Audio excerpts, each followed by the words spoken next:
Oi pessoal, olá novamente, sejam bem-vindos ao último podcast. A gente vai tratar aqui das medidas trazidas pela Lei 13.979 para o enfrentamento do Covid-19. Nós havíamos tratado aí das medidas de isolamento e quarentena. Vamos verificar as demais medidas. Então, bora para os nossos slides mais uma vez. Então, além das medidas de isolamento e quarentena, tem também determinação de realização compulsória de exames médicos, testes laboratoriais, coleta de amostras, vacinação e tratamentos médicos específicos, todas as medidas que podem ser impostas pelo Estado com base no interesse de manutenção da saúde pública.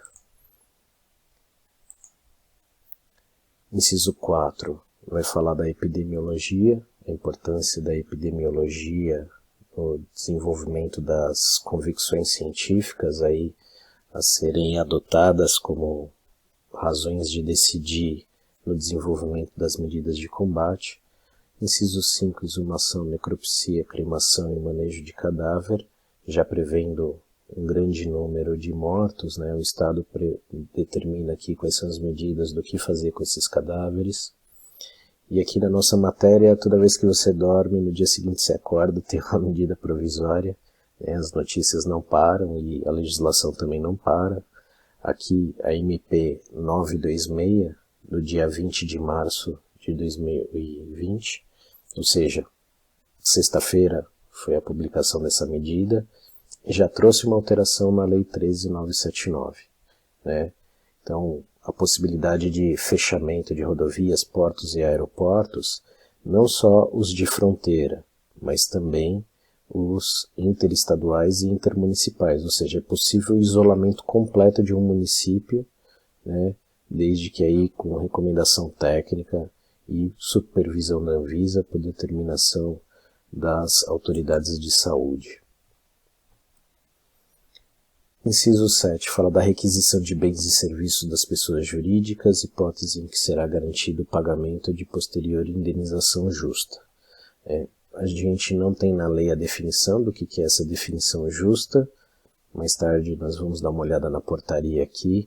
Também não vai existir essa definição na portaria. Ou seja, se houver essa requisição de bens e serviços por parte do Estado, aquelas pessoas não sabem exatamente o quanto vão receber. E o inciso 8 trata da autorização excepcional e temporária para a importação de produtos sujeitos à vigilância sanitária, porém sem registro da Anvisa, né? Desde que tenham sido registrados por alguma autoridade sanitária estrangeira, o FDA nos Estados Unidos, por exemplo, e esteja previsto em ato do Ministro da Saúde. Todas as pessoas devem se sujeitar ao cumprimento dessas medidas, né, sendo que a ausência de observância trará a responsabilização civil, penal, administrativa. Só para a gente guardar aqui na memória, né, artigos 131 e 132 do Código Penal vão tratar aqui o crime de contágio e o crime de perigo de exposição. No âmbito do direito civil, nós temos os artigos 186 e 927, que vão tratar do ato ilícito e do dever de indenizar, né? São só para citar aí alguns dispositivos que vão trazer responsabilidades aí para os indivíduos, aquelas pessoas que viajaram desobedecendo a determinação de quarentena, enfim, podem ser processadas criminalmente, podem ser processadas civilmente. Então temos aí a exposição no âmbito do trabalho, a mesma coisa, né? Porém, a lei não trata só de deveres, ela também traz direitos. E quais são os direitos das pessoas afetadas por essa medida? Primeiro direito de ser informado permanentemente sobre o seu estado de saúde e a concessão de assistência à família conforme o regulamento.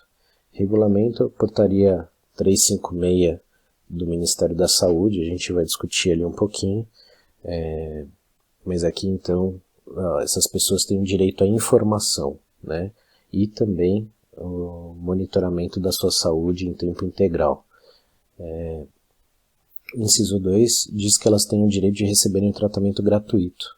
Então o SUS é quem vai ser o grande fronte, né, de combate à Covid-19, já que existe o direito ao tratamento gratuito. Então dificilmente aí os planos de saúde vão querer arcar com essa disposição, ou terão força para arcar com o número de atendimentos, né, de maneira gratuita. 3. O pleno respeito à dignidade, aos direitos humanos e às liberdades fundamentais das pessoas. Isso está previsto lá no Regulamento Sanitário Internacional. Então esse tratamento de combate às endemias e pandemias, né, são medidas extremas que causam desconforto, porém o Estado ele tem que levar em consideração a dignidade, os direitos humanos e as liberdades fundamentais das pessoas, né. Aqui a liberdade fundamental de locomoção acaba sendo atingida diretamente, então isso exige mais cuidado ainda com os outros aspectos da dignidade humana. Um ponto de interesse econômico aqui no artigo 4º da lei, a previsão de dispensa de licitação, e aqui um ponto que foi incluído pela MP 926 também, né? Inclusive de empresa declarada inidônea e que esteja impedida de contratar com o Estado, porém, quando ela for a única fornecedora, né? E essas disposições só valem enquanto perdurar a situação de emergência internacional, mediante atribuição de publicidade via internet. Então, o princípio da publicidade aqui vai ser atendido com a publicação na internet, e essa dispensa de licitação só pode durar enquanto durar o estado de emergência internacional. Então, essa ideia aqui da lei temporária, né? A lei tem uma vigência temporária, então ela não vai precisar de uma outra lei que a revogue. Assim que o estado de emergência internacional cair, a lei aqui também automaticamente tem que cair. Já caminhando para o nosso final, né, todas as pessoas naturais ou jurídicas, públicas ou privadas, devem colaborar com as autoridades, compartilhando as informações de possíveis contatos e as áreas consideradas como região de contaminação do coronavírus. Então, o Estado, as pessoas têm que realmente abrir o jogo para que o Estado possa tomar as medidas, mas o Estado tem que guardar o sigilo dessas informações para não prejudicar ninguém, para que pessoas não sejam alvo de preconceito, enfim, como a gente já viu em alguns casos aí de pessoas que foram agredidas, enfim, a própria questão da polêmica com a China, né? O Estado precisa manter aí uma política de sigilo com relação às informações e muito cuidado nas suas manifestações.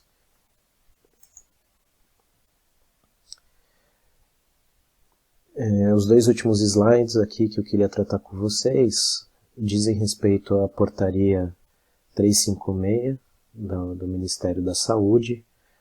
A primeira aqui vai falar mais uma vez da requisição de bens e serviços, como eu já tinha comentado, né?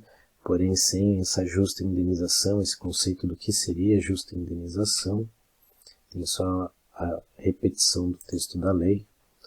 E o fluxo de diagnóstico, que é aí talvez um dos pontos mais centrais para o combate à doença, que é a confirmação dos casos, né? Os laboratórios da rede credenciada vão fazer testes, o primeiro teste, e uma vez confirmada a doença, esse teste tem que ser validado por uma dessas três instituições aqui. Fundação Oswaldo Cruz, Instituto Evandro no Rio de Janeiro, Instituto Evandro Chagas no Pará ou Instituto Adolfo Lutz em São Paulo. São os três laboratórios de referência para confirmação do diagnóstico de SARS-CoV-2. Né? E o teste a ser feito é o PCR, né? Esse teste demora 48 horas para ficar pronto, não é um teste muito barato. Existem outros testes que estão sendo criados, mas ainda pende de registro pela Anvisa, então a Anvisa precisa liberar esses testes logo para que possamos testar o maior número possível de pessoas e com isso prevenir a contaminação, ter um maior controle da difusão, né? E será a obrigação desse laboratório público-privado que faz o primeiro teste encaminhar uma alíquota de amostra para o Banco Nacional de Amostras, já que haverá uma investigação do perfil viral de todo o território nacional, permitindo que o Ministério da Saúde tenha conhecimento se houve mutação do vírus, fazer um acompanhamento aí, já que o vírus ele pode sofrer mutações, já foram detectadas mutações aí ao longo de todo esse período de transmissão. Então, para que a gente tenha eficácia, não acabe perdendo tempo no combate ao vírus, existe então esse Banco Nacional de Amostras do Coronavírus.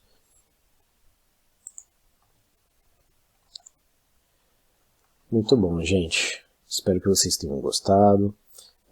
São informações importantes aí nesses momentos. Eu imagino que vocês estejam saturados de ouvir falar de coronavírus, mas para a nossa matéria foi um evento que ilustra a importância do SUS, a sua centralidade no combate a essa pandemia e que eu espero que o resultado que sobre de tudo isso não sejam só os mortos, mas que seja também uma melhor gestão do SUS, uma melhor consciência do uso desse equipamento público.